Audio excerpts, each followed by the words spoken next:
So hello and welcome back to another video. তো আজ কথা বলবো জিতের লেগেসি।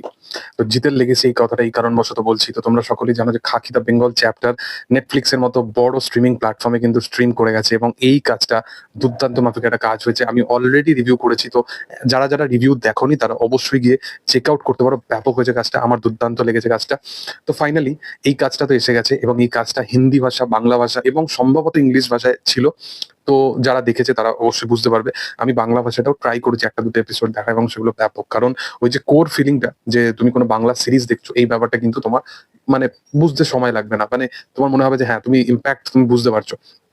তো সেহেতু প্রেফার করো প্রথমে হিন্দিটাই দেখার, যেহেতু হিন্দি ওয়েব সিরিজ। বাট বাংলাতে দেখলেও কিন্তু তোমাদের কোনোভাবে বোর ফিল হবে না, কোনোভাবে সেই ল্যাকিং ব্যাপারটা নেই যেগুলো ডাবিং আমরা যে ক্ষেত্রে দেখতে পাই সচরাচর প্রত্যেকটা হিন্দিও প্ল্যাটফর্মের কাজ বা সাউথের কোনো প্ল্যাটফর্মের কাজ, যেখানে কিন্তু হিরোর যেটা ডাবিং পোর্শন হয় সেটাকে টেকেন ফর গ্রান্টেড হিসাবে নেয় না, বাট আদারওয়াইজ যতগুলো আমরা দেখতে পাই স্টার কাস্টে তাদের কিন্তু টেকেন ফর গ্রান্টেড হিসাবে নেওয়া হয়। তো সেই কারণবশত বোধহয় এই জিনিসটা কিন্তু তোমাদেরকে কোথাও গিয়ে ফিল করাবে না।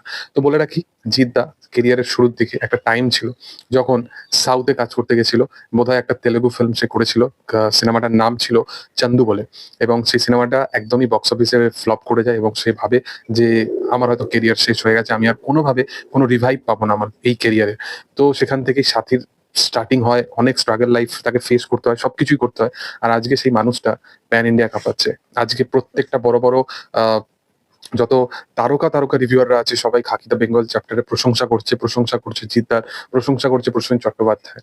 এবং মানুষটা যেটা চেয়েছিল, মানুষটার যে একটা ড্রিম আছে যে কখনো রাজামৌলির সাথে সিনেমা করা বা কখনো এ করা, মানুষটার যে ড্রিমটা সে একটা টাইম অব্দি ভাবে, সার্টেন লেভেল অব্দি ভাবে বা যেরকমই ভাবে, সে কিন্তু সেই ফিলিংসটাকে কনভার্ট যদি নাও করতে পারে, বাট সে অ্যাটলিস্ট ট্রাই করছে।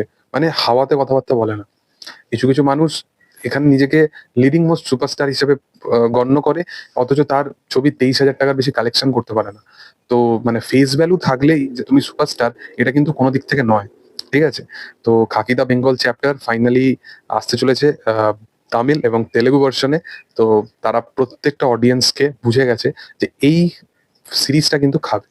মানে এটা একটা ব্যাপক ইম্প্যাক্টফুল। তারা জাস্ট ক্রেজটা দেখে নিয়েছে, তারা অডিয়েন্সের হিউজ লেভেল একটা রেসপন্স দেখেছে। তো সেই কারণবশত খাকি দ্য বেঙ্গল চ্যাপ্টার এবার কিন্তু প্যান ইন্ডিয়াতে আসার প্ল্যানিং হচ্ছে। তো যাই হোক, তোমাদের কি বক্তব্য এই বিষয়বস্তু নিয়ে সেটা অবশ্যই তোমরা কমেন্ট সেকশনে জানাতে পারো। আর ভিডিও যদি ভালো লেগে থাকে অবশ্যই তোমরা জানো কি করতে হবে। লাইক করতে হবে, শেয়ার করতে হবে, সাবস্ক্রাইব করতে হবে। তবেই আরো ভালো ভালো আমি আপডেট পেলে তোমাদের সাথে শেয়ার করতে পারবো। Thank you all.